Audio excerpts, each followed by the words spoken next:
The stars burned orange through the observation deck of the Council Station as Admiral Vexar watched another world die. His scaled hands gripped the railing hard enough to leave marks in the metal. On the holographic display before him, the Sarah Prime flickered and went dark. 4 billion souls gone in less than an hour. "Admiral, the Defense Fleet reports total loss," a young officer said behind him. Her voice shook. "All 7 species ships. And destroyed. The Calrith are moving to the next system." Vexthar closed his eyes. 40 years he had fought these monsters. 40 years of watching worlds fall. Civilizations crumble. Entire species vanish from existence. The Krath swarm consumed everything in their path, like a plague of locust made of Katon and hate. They did not negotiate. They did not take prisoners. They simply ate and moved on. "How many ships did we lose?" he asked, though he already knew the answer would hurt. 237 capital ships, Admiral. Maybe 1,000 smaller vessels. We're still counting the escape pods. 200 ships gone. The Galactic Council had started this war with 6,000 warships from dozens of species. Now they had less than 800 left. The mathematics were simple and brutal. At this rate, they would be extinct within 2 years. The door to the observation deck opened. Ambassador Celine entered, her pale blue skin seeming to glow in the dim light. She was from the Valoran species, empaths who could feel the emotions of others. Vexar wondered how she survived feeling the terror of billions as they died. "The Council is gathering," she said softly. "They want your report."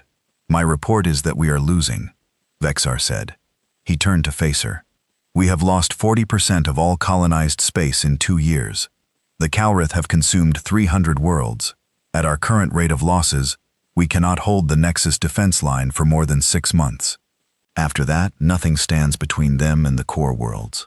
Celine's face was calm, but he could see the pain in her eyes. She felt everything.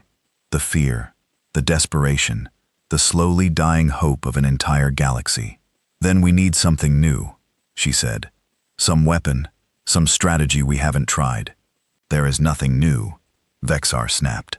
He immediately regretted his tone, but the frustration poured out. "Anyway, we have thrown everything at them. Fusion bombs, anti-adder torpedoes, biological weapons, nanoplagues. Nothing stops them. They adapt. They evolve. They overcome. The Calrath are not just an army. They are a force of nature.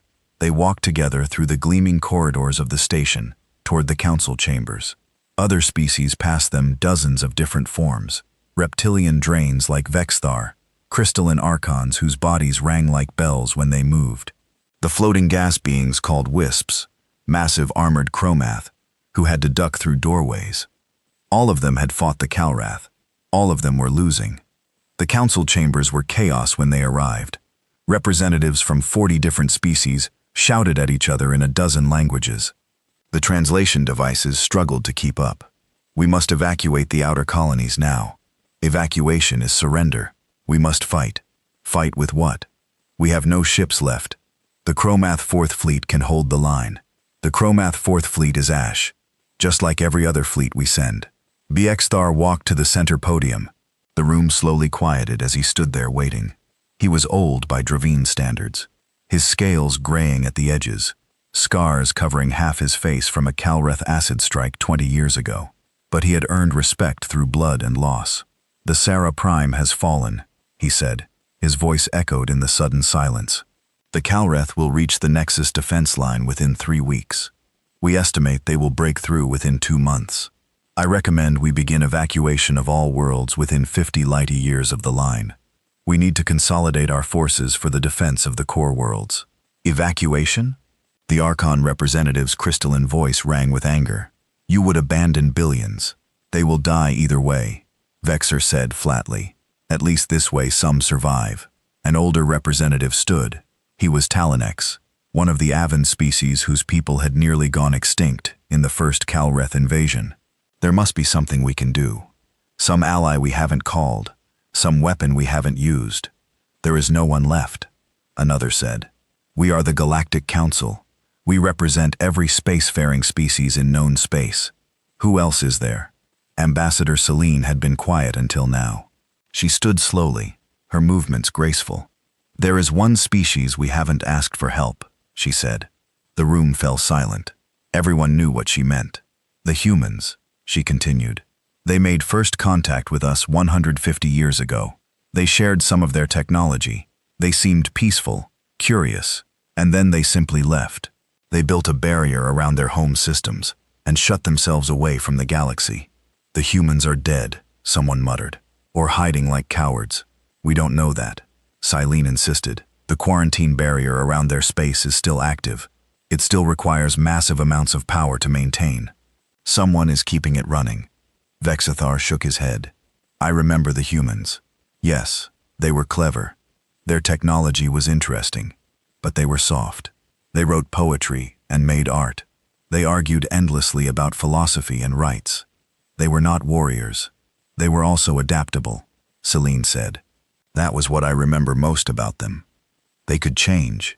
They could become what they needed to be." The Chromath ambassador rumbled forward, his massive armored body shaking the floor. Even if the humans still exist, what could they offer? They had no major military when they left. A few hundred ships at most. "We need thousands. We need anything," Selene said quietly. "We are dying. What harm is there in asking?" The debate raged for another hour. Some species argued the humans were extinct, their worlds probably already consumed by some other threat. Others said the quarantine barrier proved they were hiding, and cowards would not help. A few like Sen held on to a thin hope that humanity might have something to offer. Finally, they voted. It was close. 23 species voted yes. 17 voted no. They would send a distress call into human space, using the old frequencies from 150 years ago. "This is pointless," Vexar said after the vote. He and Selene stood alone in the observation deck again, watching the communications array power up. Even if anyone receives the message, even if humans still exist, what can they do? We need armies and weapons, not poetry and philosophy. "Maybe," Selene said. She touched the glass, looking out at the stars. "Or maybe we need someone who hasn't given up yet. We're so tired, Vexithar. We've been fighting for so long. Maybe we need fresh eyes, fresh hope." The distress call went out that night. It contained everything: the history of the war, the casualties, the desperate situation. It ended with a simple message. "If anyone in human space receives this, we need help. The galaxy is dying. Please respond." 3 days passed with no answer. Vexar buried himself in logistics, planning the evacuation of dozens of worlds. The news was universally bad. The Cowrath had broken through another defensive position.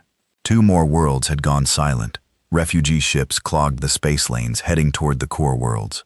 On the 4th day, something changed. Vexar was in his office when the alarms went off. He rushed to the command center to find officers staring at their displays in confusion. "What is it?" he demanded. "Sir, the quarantine barrier just powered down." A sensor officer said, "Section 47 adjacent to the Calreth front lines powered down." "You mean it failed?" "No, sir. It was deliberate. And something is coming through. We're detecting a massive energy signature moving at that. Can't be right." "What speed?" 7 light speed, sir. And it's accelerating. No known species has ships that fast." BXR felt his hearts beating faster. Course heading directly toward the largest Calreth fleet concentration, the one attacking the Nexus defense line. "Get me a visual. Use every sensor we have." The main display flickered to life. Long-range sensors tried to focus on whatever was coming out of human space. The image was grainy, distorted by the massive energy output, but slowly it resolved. It was a ship, but the size readings had to be wrong. "Check those sensors," Vexar ordered. "That signature says the ship is 50 kilometers long." "That's impossible," the officer rechecked. He looked up, his face pale. "Sensors are working perfectly, Admiral. It's 54 kilometers long. And sir, our database is identifying it as human design. The architecture matches their old ships from 150 years ago, but scaled up massively." The command center went silent.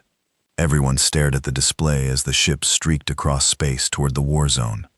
After 150 years of silence, humanity had answered, and they had brought something that should not exist. Ambassador Selene arrived, summoned by emergency alert. She looked at the display and smiled. It was a sad smile, but also hopeful. "I told you they would come," she whispered. One ship, Vexar said. One ship against millions of HFY ships. What can one ship do? But even as he said it, he felt something he had not felt in years. Not quite hope, not yet. But maybe the possibility of hope. Maybe that was enough. Far away in the cold depths of space, Hive Queen Zarketh felt the disturbance.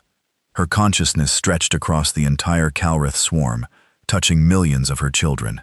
She felt their hunger, their endless need to consume and grow. For 300 years, nothing had truly challenged them. Species fought and died.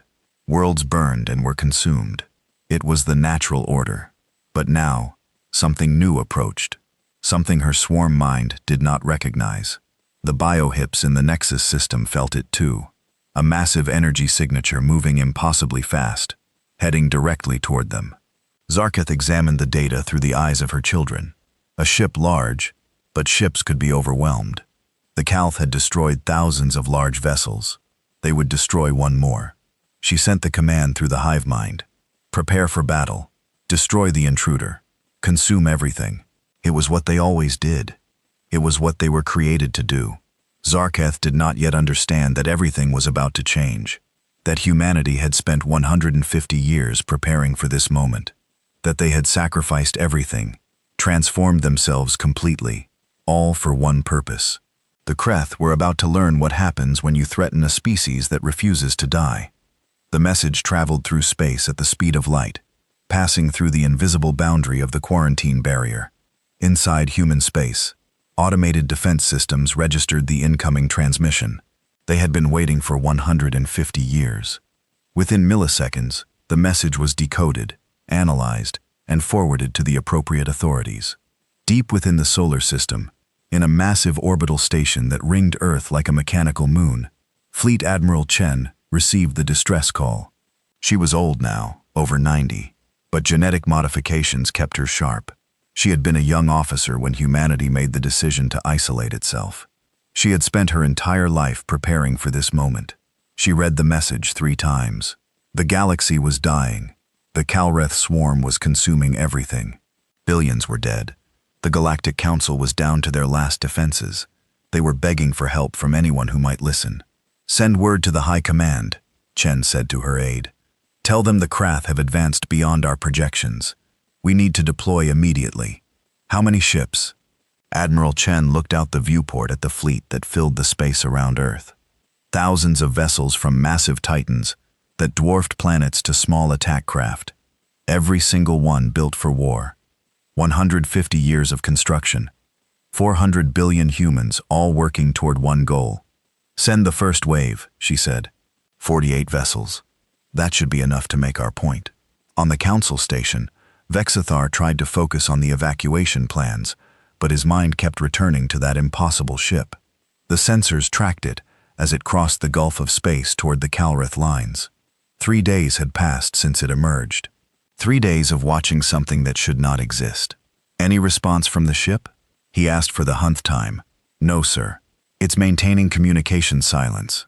But Admiral, you need to see this. The tactical display updated. A small Calreth splinter fleet, maybe 300 bioships, had changed course. They were heading toward human space. They're going to breach the quarantine barrier, the officer said. They must have detected the energy signature when the main ship came through. Vexthar cursed. Can we warn them? We've been trying, sir. No response from human space. 300 Kreth biohips was not a massive force, but it was enough to devastate an unprepared system. If the humans really were as peaceful as they had been 150 years ago, they would be slaughtered. Keep trying to make contact, Vexthar ordered, and track that splinter fleet. I want to know the moment they reach human space. The Calreth ships moved with terrible purpose. They were organic vessels, grown rather than built, covered in chitinous armor, and armed with acid projectors and biological missiles. Inside each ship, thousands of Calreth warriors waited in hibernation, ready to swarm and consume any world they found. The splinter fleet reached the edge of human space 2 days later. They passed through the gap in the quarantine barrier where the massive ship had emerged. Sensors showed them entering the first human system, a minor colony world. According to records from 150 years ago, Vexthar watched the sensor feeds with growing dread. This was how it always started. The Calth would consume the outer colonies, then push deeper. If humans really had survived behind their barrier, they were about to learn what the rest of the galaxy already knew. The Kreth were unstoppable. But then something strange happened. The Krath fleet stopped broadcasting. Their signal simply cut off all at once. It was as if they had been switched off like a light. What happened? Vexar demanded. Unknown, sir. We've lost all contact with the Kreth ships. They just disappeared. Ships don't just disappear. Send a probe. I want to know what's happening in that system. The probe took 6 hours to reach the edge of human space. What it found made no sense. The Calreth fleet was gone. Not destroyed, not damaged, simply gone. The space where 300 bioships had been was empty. Not even debris remained. But human ships were there. Dozens of them, sleek and dangerous looking. They patrolled the border like guards, watching for more intruders. When the Council probe got too close, one of the human ships moved to intercept. A voice came through on all frequencies.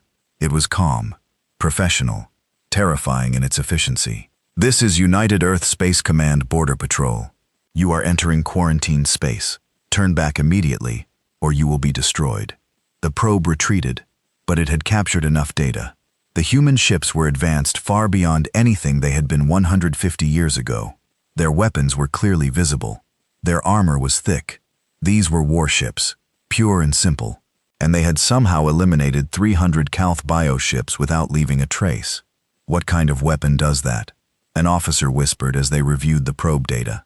I don't know, Vexar said, but I think we're about to find out. The massive human ship reached the Talus system on the 7th day. The Council had observation probes throughout the system, watching as the Calreth consumed 3 inhabited moons. 10,000 Calreth bioships swarmed through space like insects, stripping every scrap of organic matter, every mineral, even the atmosphere itself. The human ship decelerated as it entered the system. This close, the sensors could finally get accurate readings. 54 kilometers long, 20 kilometers wide. Mass readings that suggested solid armor, at least 100 meters thick. Energy signatures that indicated power generation equivalent to a small star. By the ancestors, someone whispered in the command center. It's a mobile fortress. The ship broadcast on all frequencies. The voice was female, strong, and clear. This is Captain Elena Vosto, of the United Earth Space Command vessel. Absolute Resolve Titan-ass warship. We received your distress call. All sentient species are to clear the combat zone immediately. The Kreth incursion ends now. Vexthar grabbed the communication controls. Captain Vosto, this is Admiral Vexar of the Galactic Council. There are 10,000 KTH bioships in that system. I strongly advise, Admiral. We are aware of the enemy numbers. Clear the zone. We will handle this. Captain, you don't understand. The Kreth will swarm you. One ship cannot. Admiral, her voice was sharp now. We did not travel this far to debate tactics. Clear. The zone. Vexthar wanted to argue more, but something in her voice stopped him. This was not the uncertain voice of someone untested. This was a commander who knew exactly what she was doing. All Council ships, pull back to observation range, he ordered reluctantly. The few remaining Council vessels in the system retreated. That left only the Absolute Resolve in 10,000 Kreth biohips. The Calreth had noticed the human ship by now. They reacted as they always did. They swarmed. Biohips broke off from their feeding patterns and accelerated toward the Absolute Resolve. They moved in perfect coordination, guided by the hive mind. Thousands of weapons charged. The Calth would overwhelm this single ship, just as they had overwhelmed thousands of others. But the Absolute Resolve did not fire. Not yet. Instead, panels opened along its hull. Thousands of them. And from each panel, small craft emerged. They looked like insects themselves. Mechanical wasps barely 10 meters long. But there were so many of them. 10,000, 20,000, 50,000. The drones formed a cloud around the Absolute Resolve like a swarm protecting their queen. Then the human ship moved. Something that large should have been slow, unwieldy. Instead, it maneuvered like a fighter craft, rolling to present its broadside to the approaching Calreth swarm. The weapons fired. Vexar had seen every weapon the galaxy had to offer. He had seen anti-adder torpedoes, plasma cannons, graviton beams. Nothing prepared him for what the humans had built. The first weapons were kinetic, but these were not simple railguns. These were relativistic mass drivers, accelerating metal slugs to 90% of light speed. When they hit, the Kauth bioships simply ceased to exist. The impacts released energy equivalent to nuclear weapons. Each shot punched through dozens of ships before the slugs finally dispersed. The second weapons were energy-based, coherent gamma-ray lances that burned with the intensity of stellar cores. The beams swept through the Kauth formation like a farmer's scythe through wheat. Where they touched, biohip simply vaporized. The radiation sterilized everything at the cellular level. Even Kauth acid could not survive. The third weapons were the most terrifying. Gravitational projectors that created localized gravity wells. Biohips caught in the fields crumpled like paper, crushed by forces equivalent to a planet's core. Some were pulled together and compressed into spheres of organic matter that then ignited from the pressure, burning like tiny stars. The drones were not passive either. They moved through the Calh swarm like piranha through water.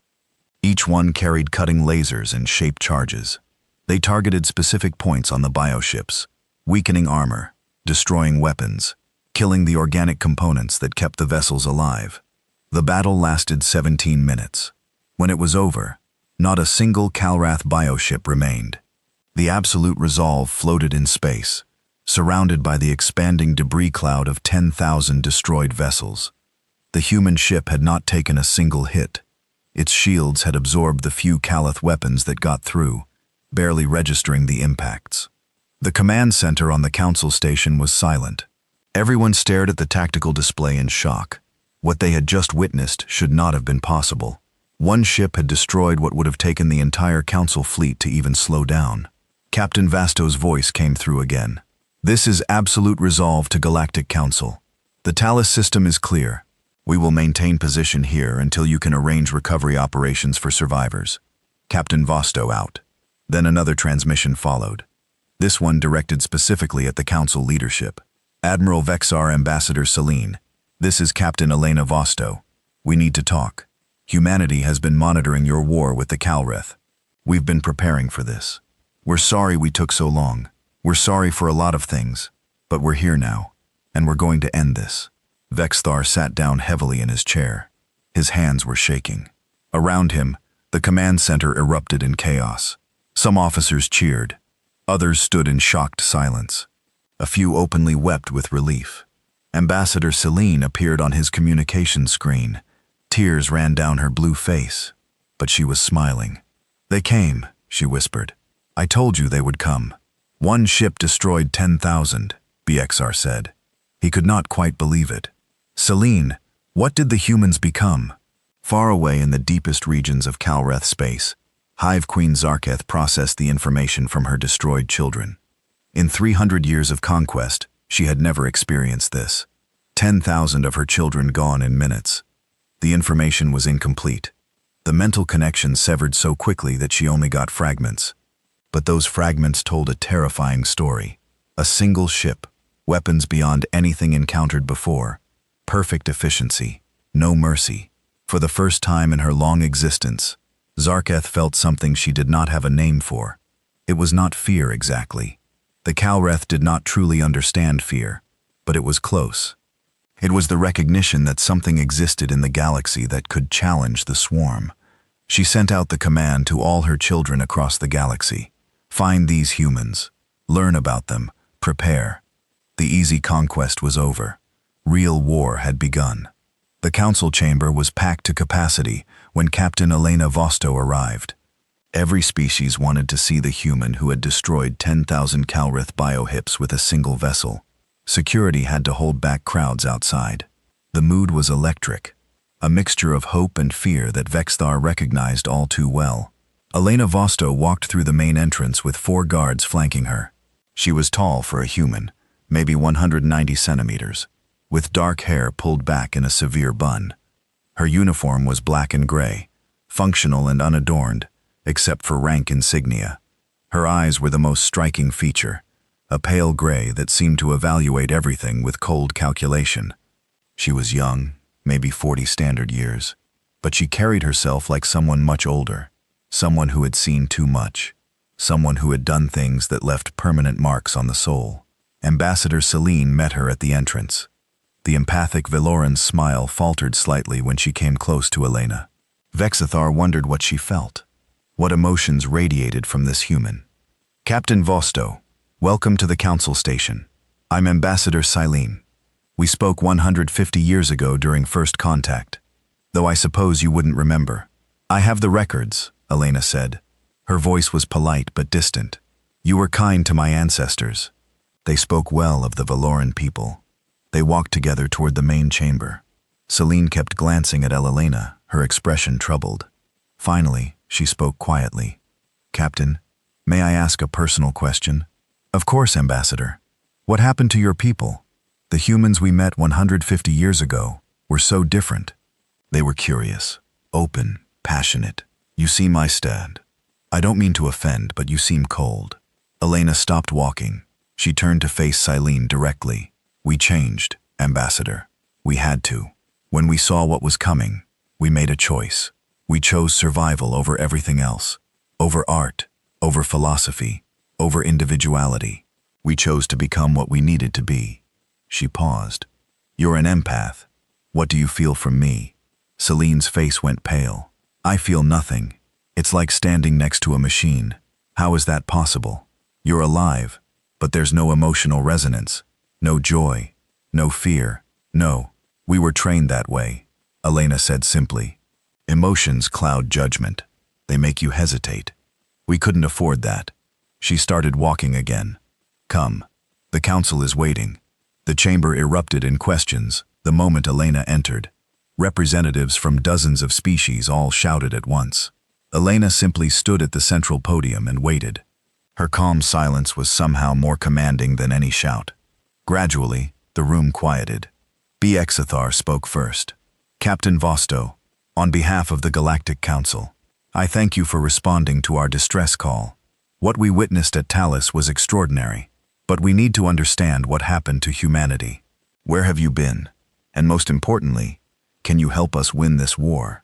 Elena tapped a control on her wrist. A holographic display appeared above the podium, showing star charts and tactical data. 151 years ago, a human exploration vessel encountered a damaged Calrith scout ship near our border. The Calrith were injured, dying. We tried to help them. They killed the entire crew and destroyed the ship, but not before we transmitted detailed information about them back to Earth. The display showed images of Calrith biohips, anatomy scans, behavioral analysis. We studied everything we could. We accessed Galactic Council databases, reviewed every encounter, every battle. We ran simulations. The results were clear. The Calrith would eventually reach human space, and when they did, we would not survive. So you hid, someone said from the audience. Elena's gray eyes found the speaker. No, we prepared. There's a difference. We knew we couldn't fight the Calrith as we were. We were too soft, too divided, too focused on the wrong things. So, we changed everything. The display shifted to show Earth and its colonies. First, we united completely. Every human nation, every colony, every political faction. We dissolved all governments and created a single unified command structure, the United Earth Space Command. There were no more countries, no more competing interests, only survival. That must have been difficult, Celine said softly. It was necessary, Elena replied without emotion. Then we boosted our population. Genetic engineering, cloning artificial wombs. We grew our numbers from 15 billion to 400 billion in 100 years. Every single human was assigned a role based on genetic aptitude and psychological profile. If you were suited for engineering, you became an engineer. If you were suited for combat, you became a soldier. The display showed massive industrial complexes, shipyards that stretched for thousands of kilometers, factories that covered entire planets. We converted 70% of our industrial capacity to war production. We strip-mined 3 planets to bare rock.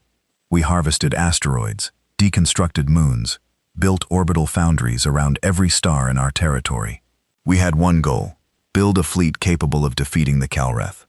BXR leaned forward. How many ships? 50 Titan-class warships like the Absolute Resolve.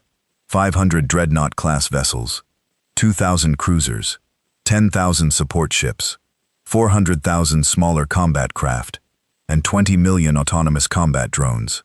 Elena paused. We also built medical ships, colony vessels, and construction platforms. We knew we'd need to rebuild after the war. The chamber was silent. Those numbers were impossible. The entire Galactic Council at its height had never fielded a fleet that large. That's just your first fleet, Fixar asked. That's the only fleet we need, Elena said. We didn't just build ships, Admiral. We advanced our technology by what we estimate to be 200 years beyond where we were. We solved problems that Council scientists said were impossible.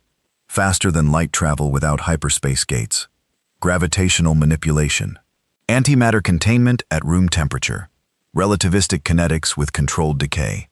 We had to. The Calth gave us no choice. She tapped another control.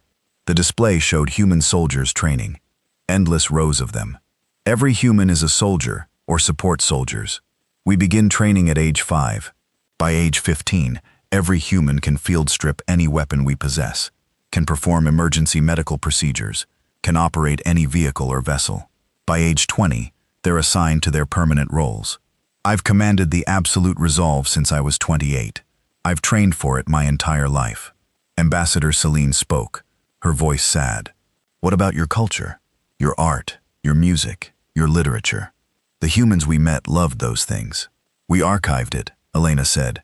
Every book, every painting, every song, all saved in deep storage. Someday, if we survive, maybe we can access it again, learn to appreciate it again. But we're not sure we can. We've changed too much. She looked at Celine. You asked what happened to us, Ambassador. Weaponized ourselves. We took everything that made us human and put it away.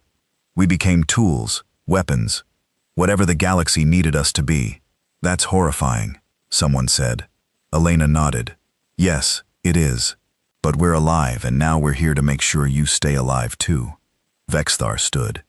Captain, we appreciate your offer of help, but even with your fleet, the Calrath outnumber us.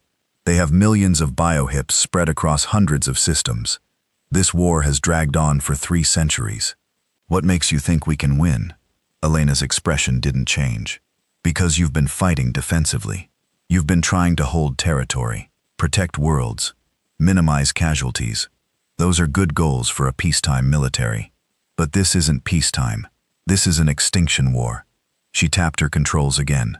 The display showed a map of Kreth space. Red markers indicated their major concentrations. We've been observing this war for 150 years. We've mapped every Calray position, analyzed every battle, studied their tactics. We know where their breeding worlds are. We know their supply lines. We know their weaknesses.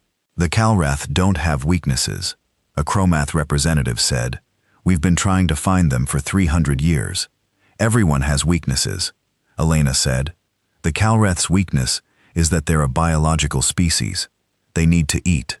They need to breed. They need specific environmental conditions for their young. Cut off their breeding worlds and the swarm stops growing. Destroy their supply chains and they starve. They're not unstoppable. They're just a species that adapted well for conquest. But adaptation works both ways. She highlighted 5 systems deep in Calrath space. These are their primary breeding worlds. They produce 90% of all new Calrath warriors. The Hive Queen herself is based in one of these systems. We attack here, cut off their reproduction, and the war ends. The chamber erupted in argument. That's suicide. Those systems are defended by millions of bioships. We'd never get close. Even if we could, how would we destroy entire planets? Elena waited for the noise to die down. We have the weapons. We have the ships. We have the training. What we need is for you to decide if you're willing to take the offensive, if you're willing to do what's necessary to win. Bexthar felt a chill run down his spine. Captain, what exactly are you proposing? Total war, Elena said simply. We stop defending. We attack. We push into Calrath space. And we don't stop until we reach their breeding worlds. Then we destroy those worlds completely. We eliminate the Calth's ability to reproduce. Without new warriors, the existing swarm will eventually die out. The war will be over. You're talking about genocide, Celine whispered. I'm talking about survival, Elena corrected. The Caliph will never stop, never surrender, never coexist. You know this. You've tried negotiation. You've tried containment. Nothing works. So we removed them as a threat permanently. She looked around the chamber, meeting the eyes of every representative. I know what I'm proposing is terrible. I know it crosses lines that civilized species don't cross. But you're not civilized anymore. You're dying. You can keep dying slowly while trying to maintain your moral high ground, or you can get your hands dirty and survive. The choice is yours. And if we refuse, someone asked. Elena's expression didn't change. Then, we'll do it ourselves. The Caliph killed our scout ship 150 years ago. They made themselves humanity's enemy. We don't forgive that. We don't forget it. With or without the Council, we're going to end the Cal threat. She deactivated the holographic display. You have 48 hours to decide. Either join us or stay behind. But understand this. The galaxy is going to change. The age of the Caliph is ending. What comes after depends on what you choose today. Elena turned and walked out of the chamber, her guards following. She left behind a chamber full of species representatives, staring at each other in shocked silence. BXR looked at Ambassador Celine. She was crying silently. They saved us, she whispered, but they destroyed themselves to do it. Those aren't the same humans we met. Those humans are gone. Maybe, Vexthar said, but these humans can win. That's what matters now. He stood and addressed the chamber. We have 48 hours to vote. I suggest we use that time wisely. Personally, I'm tired of losing. I'm tired of watching worlds die. If these humans can end this war, I'll follow them into the abyss if necessary. The vote took 46 hours. It was not unanimous. Some species refused to participate in what they saw as genocide, but enough voted yes. The combined fleet would form. The offensive would begin. Humanity had returned to the galaxy, and they had brought war unlike anything the galaxy had ever seen. The fleet assembled at Nexus Station, the last major council stronghold before Calreth space. It was the largest armada ever gathered in galactic history. 48 human Titan-ass warships formed the core, each one a mobile fortress bristling with weapons around them. The 500 human dreadnoughts arranged themselves in perfect formation. The Council had contributed their remaining forces, 800 warships from dozens of species. All told, nearly 500 major capital ships waited to push into enemy territory. But it was not just the capital ships that made this fleet terrifying.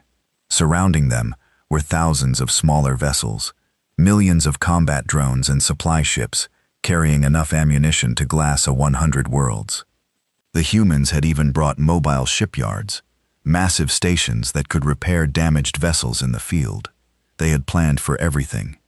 Admiral Vexar stood on the bridge of his flagship, the Dravine battleship Eternal Vigil. It was old now, scarred by decades of combat. Next to the human vessels, it looked like a toy, but it was his command, and he would not abandon it.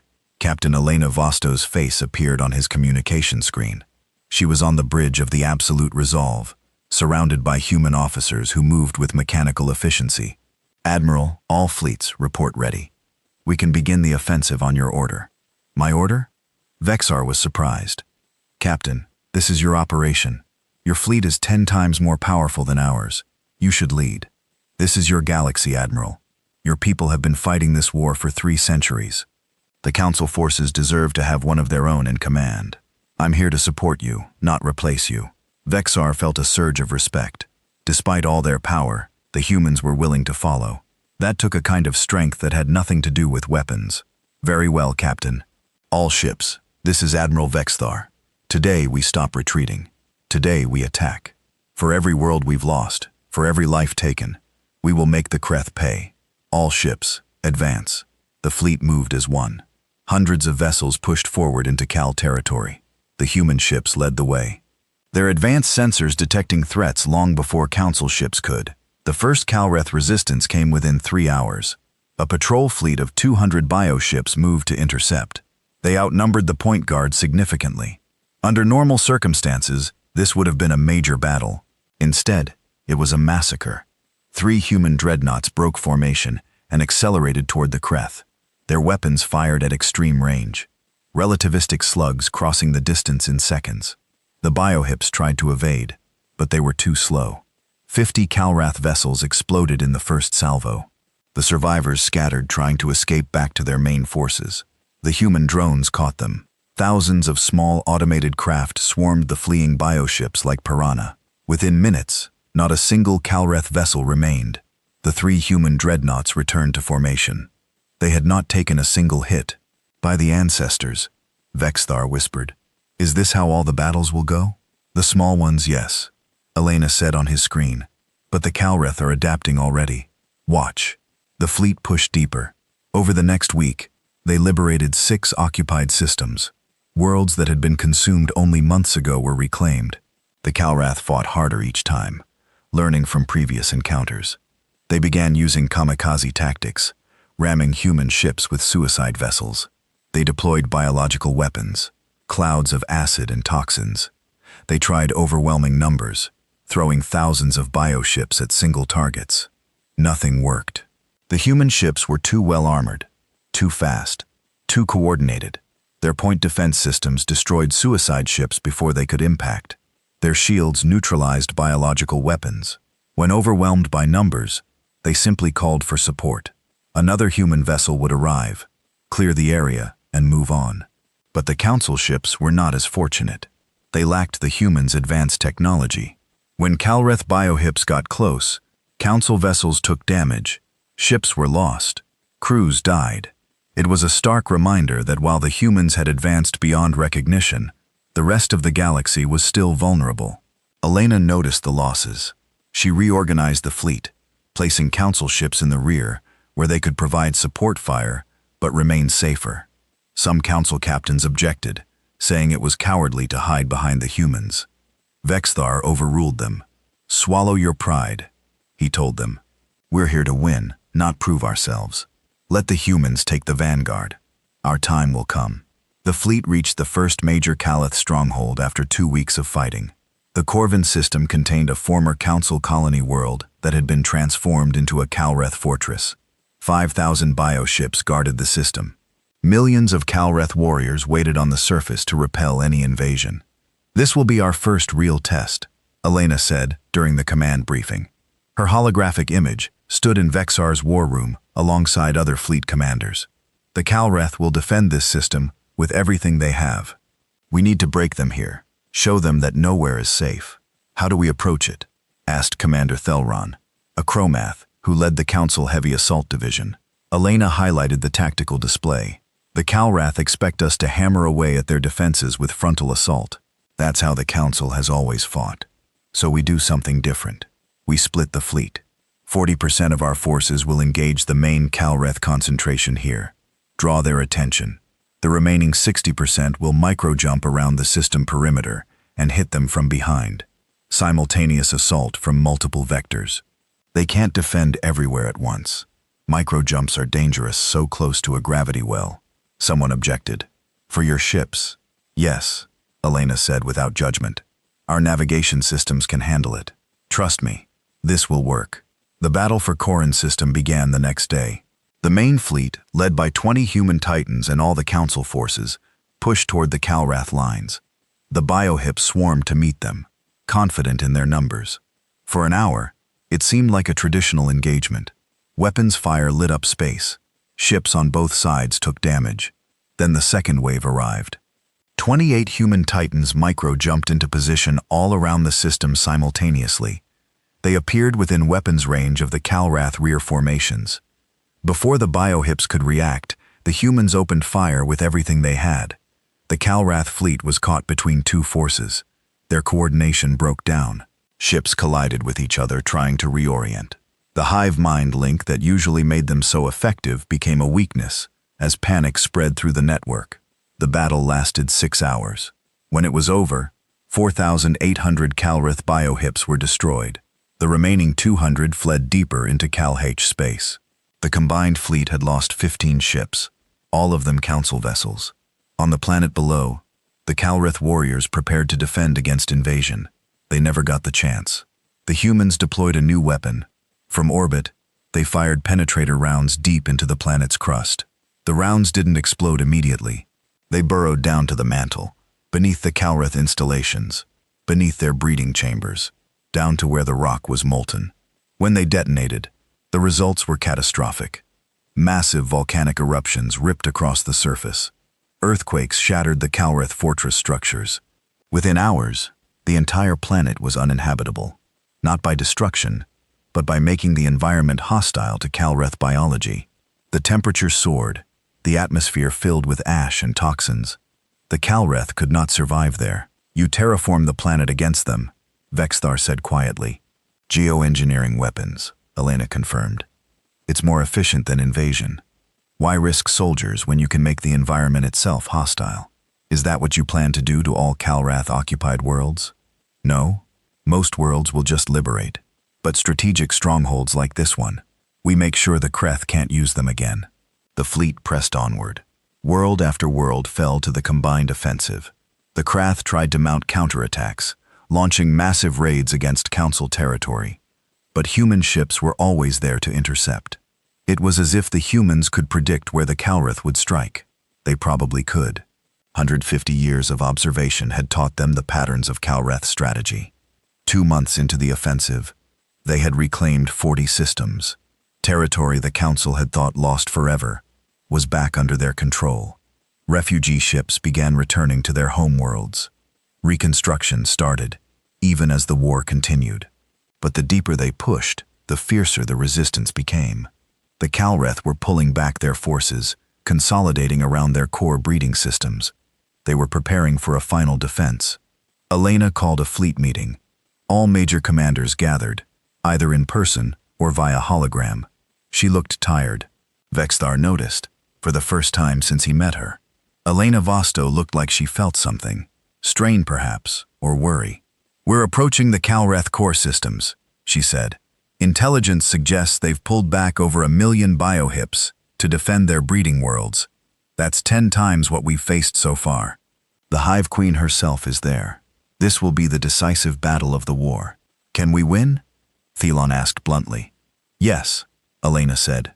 But it will cost us. We'll lose ships. A lot of ships.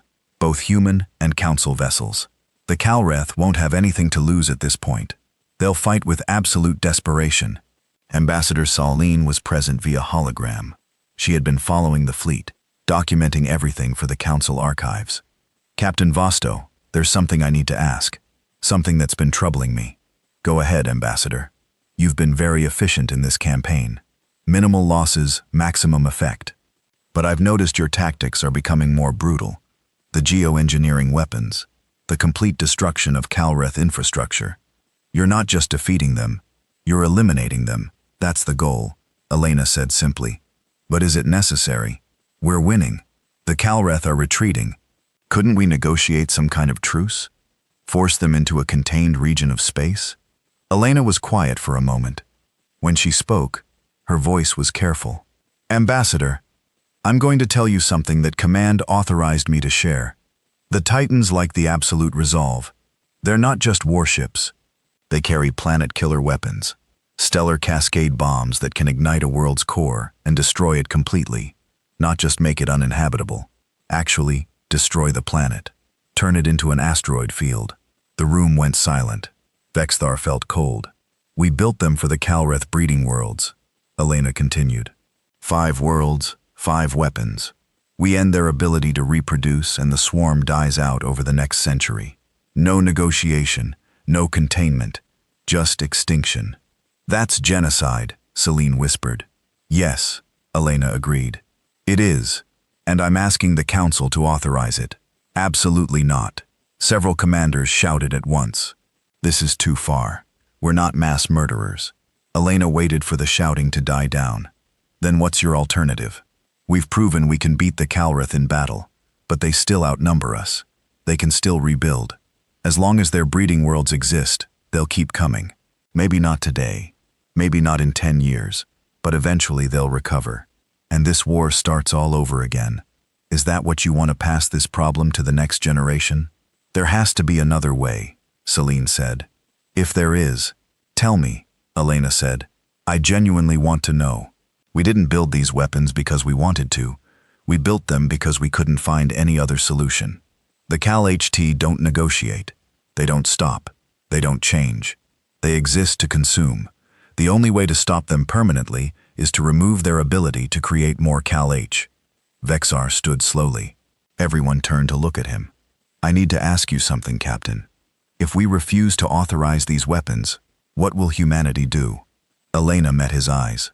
We'll use them anyway. We came here to end the Kreth threat. Not delay it. Not contain it. End it. We'll do that, with or without council approval. But we'd prefer to do it together, so we can share in the moral guilt, Vexar said. So you can share in the peace that follows, Elena corrected. When this is over, when the Calrith are gone, your people will rebuild. Your children will grow up without fear of being consumed. Isn't that worth the cost? Vexar looked around the room at the other commanders. He saw uncertainty, horror, but also something else. Relief. The secret hope that someone else would make this terrible choice for them. I need to think about this, he said finally. We all do. We'll vote before we reach the Calreth core systems. But, Captain Vasto, I want you to know something. You humans sacrificed everything to save us. You became monsters so we didn't have to. I just hope you can forgive yourselves when this is over. Elena's expression didn't change. Forgiveness isn't something we think about anymore, Admiral. We think about survival. That's all we have left. The combined fleet gathered at the edge of Calrath core space. Before them lay 5 systems, each containing a breeding world. Long-range sensors showed the defenses. Over 1 million Calrath biohips spread across the systems in perfect defensive formations. It was every Calrath warrior that could be spared from across the galaxy. The Hive Queen had called them all home. Admiral Vexathar stood in his ready room, staring at the tactical display. In a few hours, the Council would vote on whether to authorize the use of humanity's planet-killer weapons. He had spent 3 days thinking about it. 3 days of wrestling with his conscience. Ambassador Celine sat across from him. She looked older now, worn down by everything she had witnessed. Being an empath in the middle of a war was its own kind of torture. Have you decided how you'll vote? She asked. I don't know, Vexar admitted. As a soldier, the choice is clear. We use every weapon we have to win. As a person with a conscience, it horrifies me. Destroying 5 entire planets, billions of Krath, even if they're monsters, it's still genocide. The humans will do it regardless, Celine said softly. Captain Vasto made that clear, yes. So maybe the question is whether we want to be part of it or stand aside and pretend we're innocent. Celine smiled sadly. There's no innocence left in this war. We lost that the moment we asked the humans for help. We knew what they were. We knew what they'd become. We just didn't want to admit we were asking them to be monsters on our behalf. The vote came 2 hours later. Every species on the council had to decide. The debate was fierce. Some argued that genocide was never justified, that they would be no better than the Calth. Others said survival demanded harsh choices. A few abstained, unable to choose either way. In the end, the vote passed. 28 species voted yes. 15 voted no. 6 abstained. The planet-killer weapons were authorized. Elena received the news on the bridge of the Absolute Resolve. She showed no reaction. She simply nodded and began issuing orders. Signal all Titan-class vessels. Arm the Stellar Cascade bombs. Prepare for final offensive. The fleet moved forward into the first system. The Calrith were waiting. 200,000 biohips filled the space between the fleet and the breeding world. They did not attack immediately. For the first time in recorded history, the Calrith tried to communicate. A signal came through on all frequencies.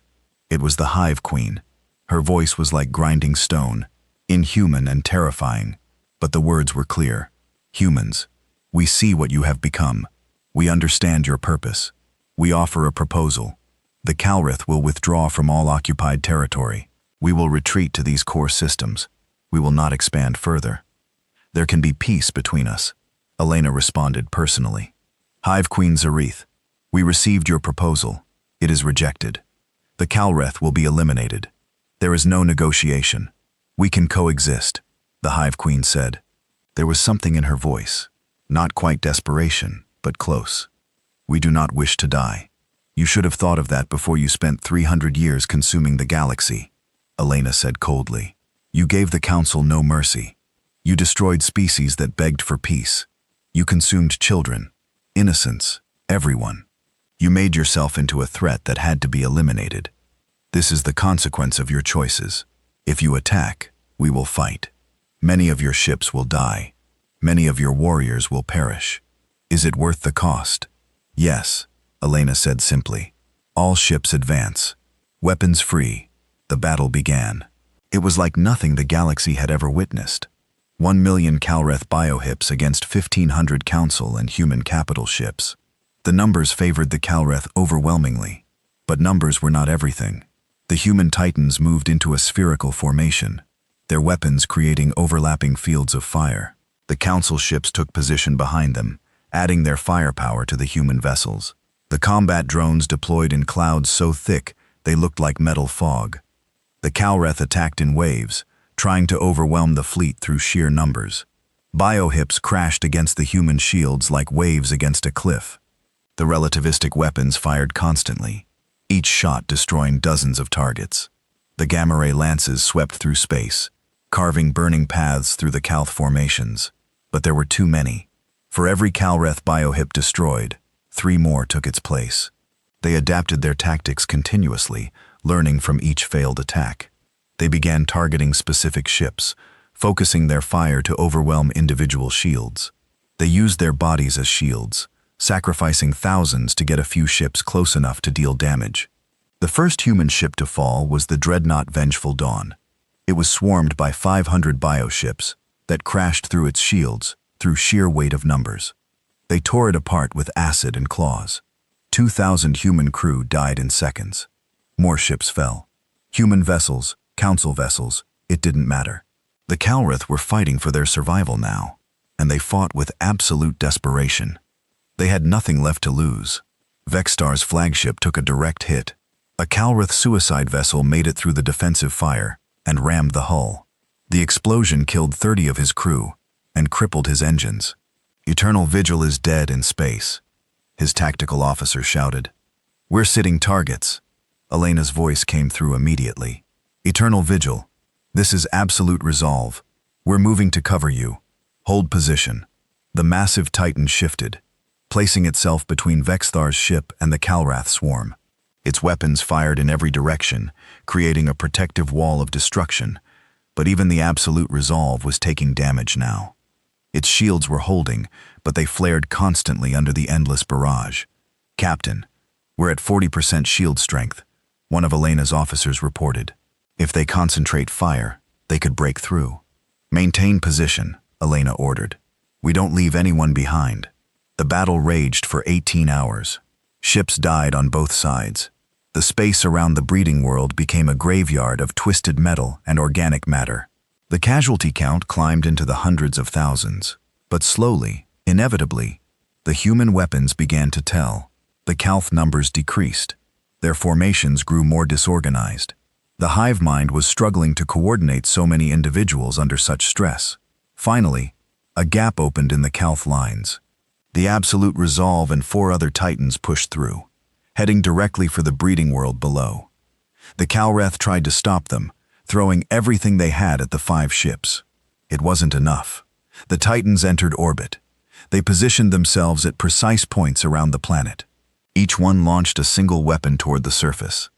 The stellar cascade bombs pierced the atmosphere and burrowed deep into the crust.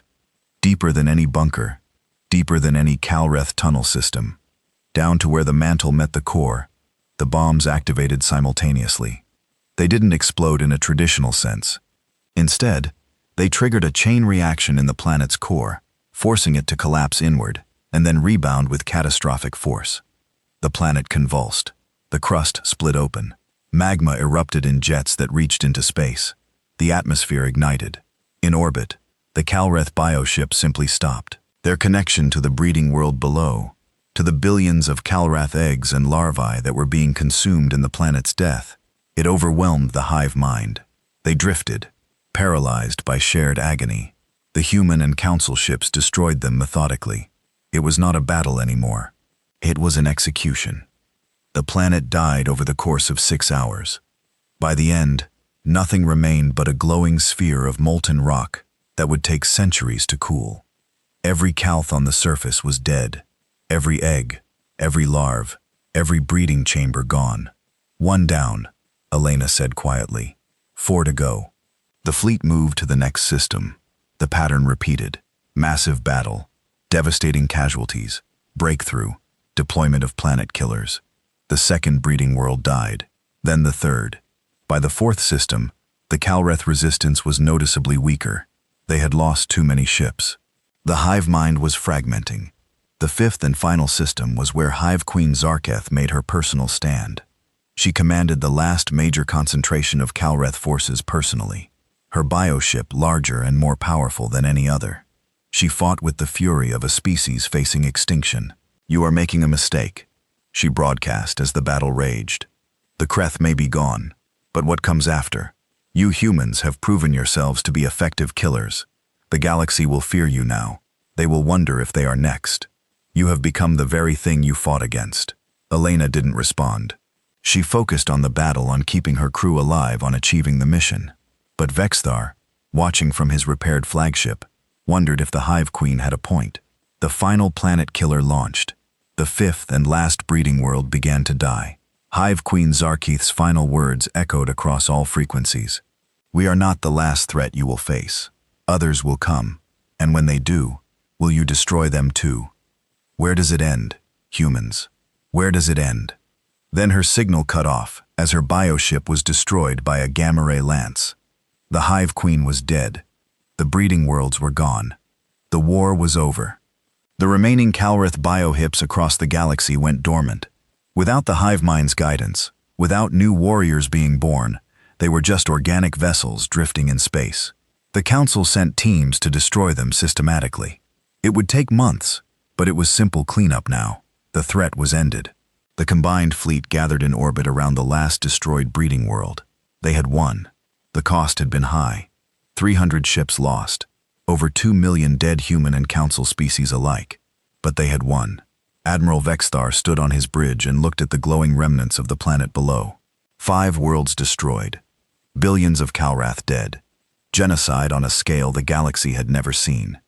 And he had voted for it. Was it worth it? He asked Ambassador Celine, who stood beside him. "We survived," she said quietly. "Our children will grow up without fear of being consumed. Isn't that worth any price? I don't know anymore." 1 year later, the galaxy was rebuilding. Worlds that had been consumed were being terraformed and recolonized. Refugees returned to their homes. The Council began restructuring, planning for a peaceful future. The war was truly over. The human fleet began to dismantle. The weapons were decommissioned.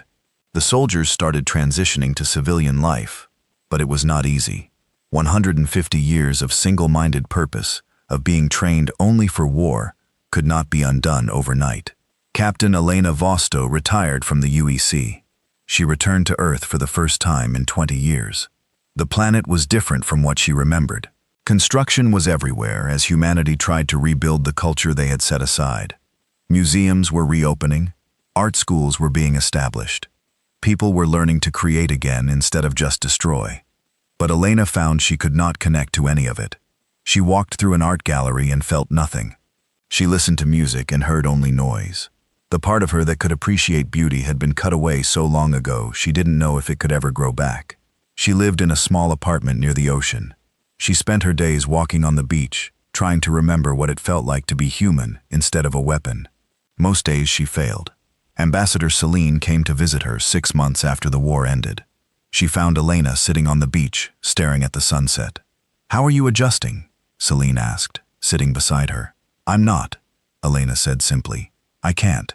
We changed too much, gave up too much. I don't know how to be a person anymore.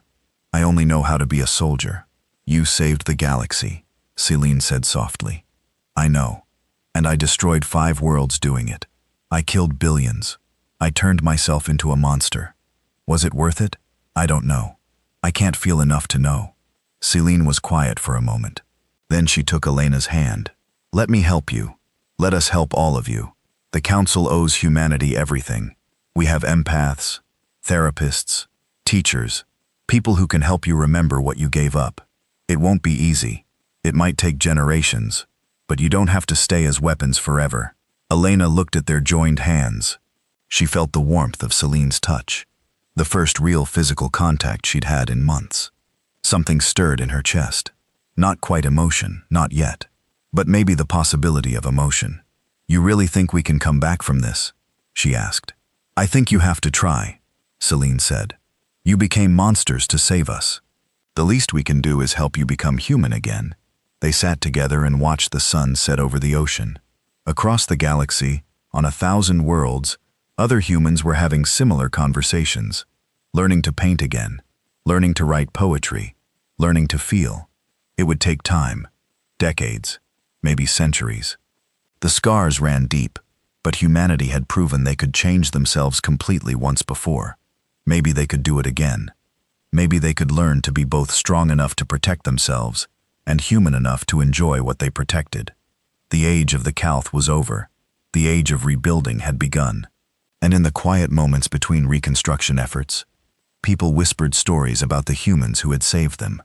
The species that had sacrificed everything, become weapons incarnate, and then tried to find their way back to being people. Some species feared them, others respected them, all remembered them, and humanity. They tried their best to remember who they used to be before the war, before the quarantine, before they made the choice to survive at any cost. It was the hardest battle they had ever fought. But for the first time in 150 years, they were fighting to build instead of destroy. And maybe, just maybe, that made all the difference.